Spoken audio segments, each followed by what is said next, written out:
Kuanzia sasa hadi tamati.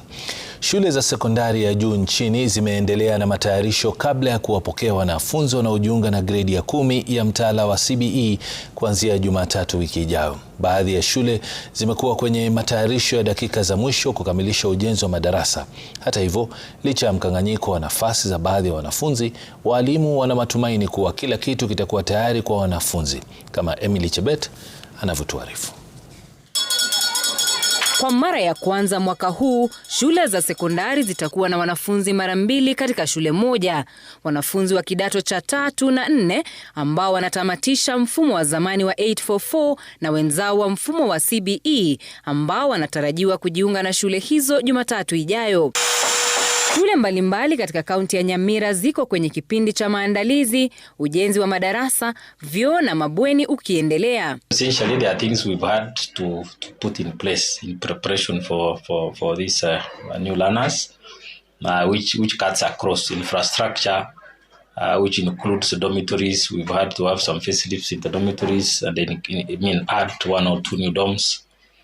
We've had to increase our laboratories, the science laboratories. Katika kaunti jirani ya Kisii, walimu na viongozi wa shule ya wavulana ya Riokindo wamekutana kuweka mikakati ya mwisho kabla ya kuwapokea wanafunzi wa gredi ya 10.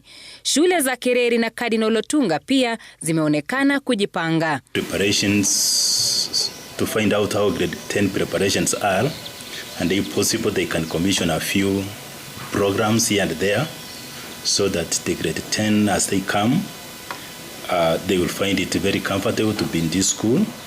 We are also going to partner very closely with our national polytechnics, where I know we have adequate personnel so that they can be coming in and assist our learners, those who want to venture and do well in these the technical areas.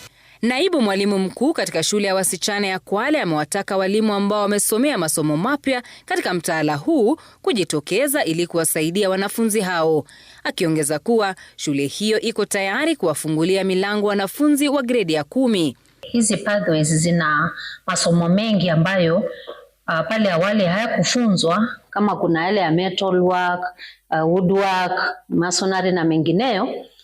Tungependa kutoa maombi kule nje kwamba ikiwa kuna walimu ambao wamepitia mafunzo na wakafuzu katika hizo nyanja, tunawaalika ili waweze kuleta maombi yao. Katika shule ya wasichana ya Sosit, kaunti ya Kericho, wanafunzi 350 wanatarajiwa kuanzia Jumatatu.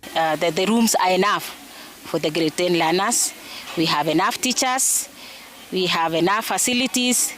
We have 3 labs, computer lab and the home science lab. Serikali imetakiwa kufuatilia mfumo huo kwa karibu na kuhakikisha shule zote ziko na uwezo wa kutoa masomo kwa wanafunzi wote kulingana na mkondo wa masomo waliochagua. Emily Chebet,